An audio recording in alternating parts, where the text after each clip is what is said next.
Decade has significance in the spirit, and it's been June 10 years. I done satisfy all of this other stuff here. 10 years, that's a decade. I got nothing else to prove. Yes, Lord.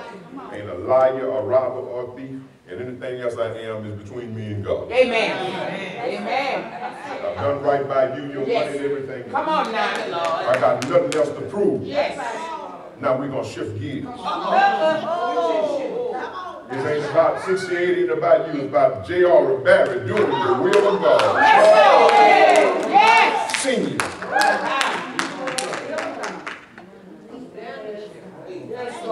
It's about fulfilling the will of God before I get up out of here. Yes, Lord. Come on. Glory. I told God I want to go where I've never been. Yes, Lord. The Spirit said, brace yourself. Because it ain't going to be something that you're going to be comfortable. Brace yourself. I'm already braced. Yes. Yes. You say, how you brace, Pastor? I'm just holding on to the God's word. I ain't trying to keep my feet on the ground. Yes. I'm just holding on to his word. Yes. Come on now.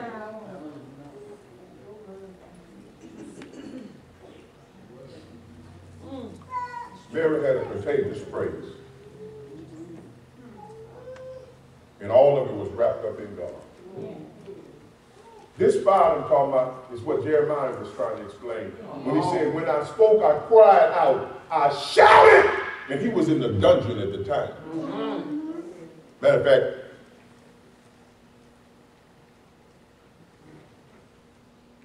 one of the friends ran to the king and said, Jeremiah, they done put him in the dungeon, and if y'all don't go get him, he's going to die down there in the dungeon. They're not giving him no bread and water. He's down there in a dark hole.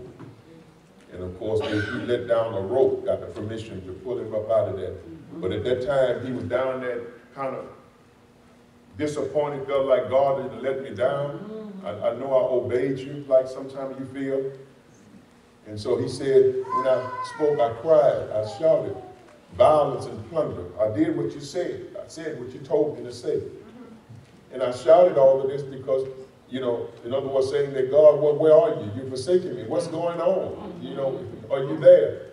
Because your word, the word of the Lord, was made to me a reproach and a derision daily. I was mocked and scorned and beaten and put in prison and left for dead and no food and water, all for doing what you told me to do. Then I said, I was mute and silent. I held my peace. Wait a minute. Oh, I hear this right. I skipped it. I will not make mention of him. He said down in the dungeon, I ain't going to say nothing about you now. God, I'm just going to leave you there where it is. Let me get out of here first. Like you right now saying, God, I'm going to praise you when I get out of this. God, I'm going to serve you when I get out of this. God, I'm going to obey you when I get out of this. Can I tell you the truth? You ain't getting out of this. Come on now. By yourself. Yes. He said, I'm not going to speak anymore of his name. But his word was in my heart. When you got God's word in you. His word was in my heart. A burning fire shut up in my bones. I was weary of holding it back, and I could not. He said, I tried to keep it to myself. But I couldn't keep it to myself. Couldn't keep it to myself. I tried to hold my peace. But I got weary, delirious, blackout, because I was trying to constrain this word that was burning in my soul. And I cried out. No wonder Paul said, whether by life or death, God shall be magnified in my life. I'll praise him with everything I have. He said, I cried out of my soul. In a dungeon, naked and hungry. But I lift my hands to God. When I just said I wasn't going to even preach no more, I lift my hands to God. And I sit there and I thought about it. And as I thought about God's goodness, my hand went up, my mouth open, Praise. That's what Jeremiah is. And I started shouting and praising God, hungry, naked, broke, in a hole. But he was down there having church. All by himself. That's when you got something in you. Yes, Lord.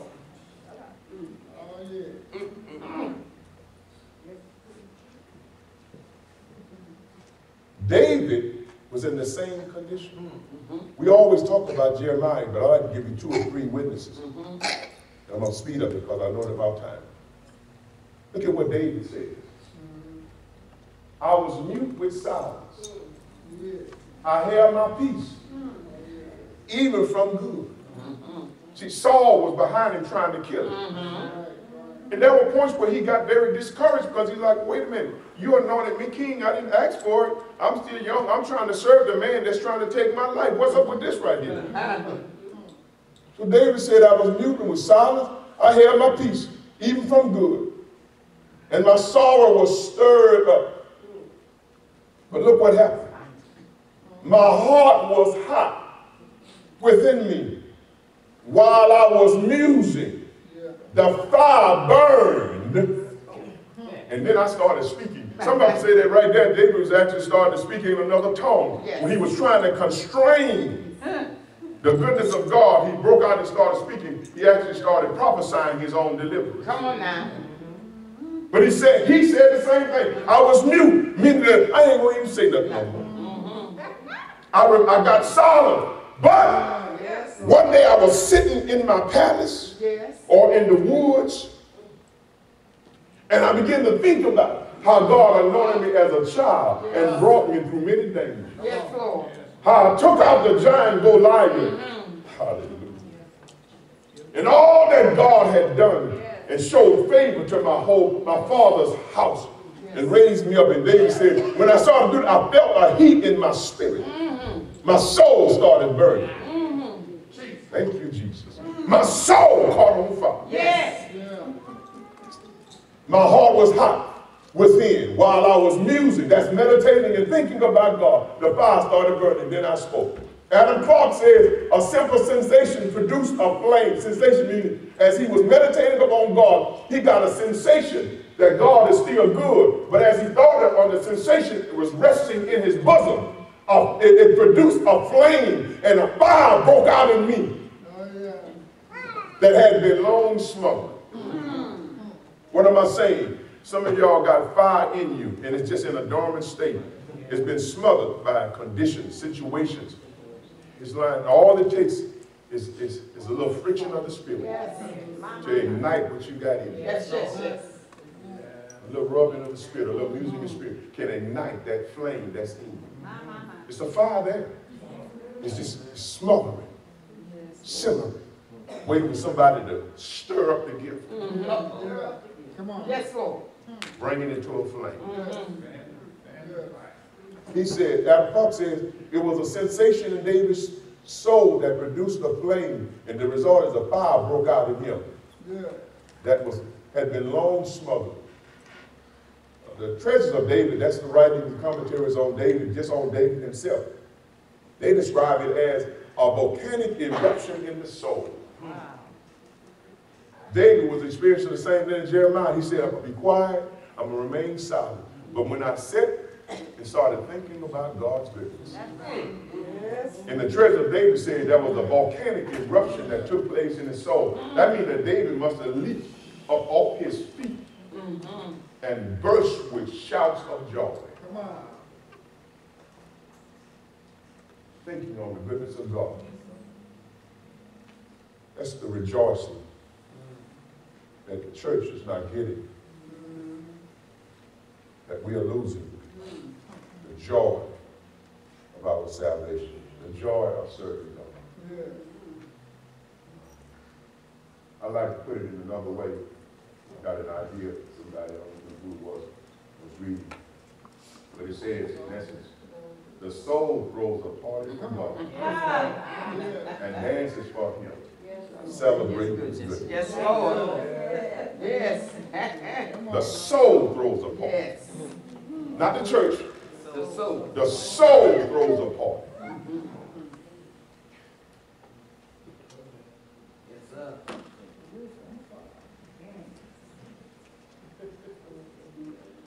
I don't give a care. I said it this time, and I'm going to say it one more time.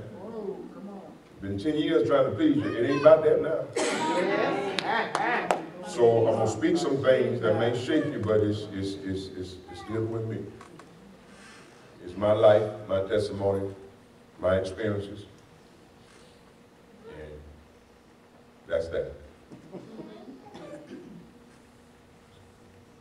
The soul throws a party. I was 7, 8 years old. We lost a family member in the Raby family. Back during those times, they had wakes on the night before. It didn't have the funeral. Dismissal, well, it had a full funeral, actually. Dismissals came a little bit later, but actually they had the wake that night, funeral in the day. 2 full services to honor the one that passed on. So this was in that day, on 7, 8. And so they, Mom and Carrie and all of them went out to the wake. And so after the wake, some of our cousins, Rabies, which is my family, main family tree, Rabies, partiers. And so they said, let's go out, we're going to celebrate cousins. Mom and Carrie and all of them wasn't necessarily drinkers. They wasn't really drinkers. Went against them, nothing. They just wasn't really drinkers. They drank a beer here and there, sip of wine and something. They weren't really drinkers. But you know how you get with family, you try to be one for long. So they got with a few of their cousins. They went out after the wake. About 4 o'clock that morning, car turned down the hill, almost hit the tree. Stopped, nice, get on. Mom and Carrie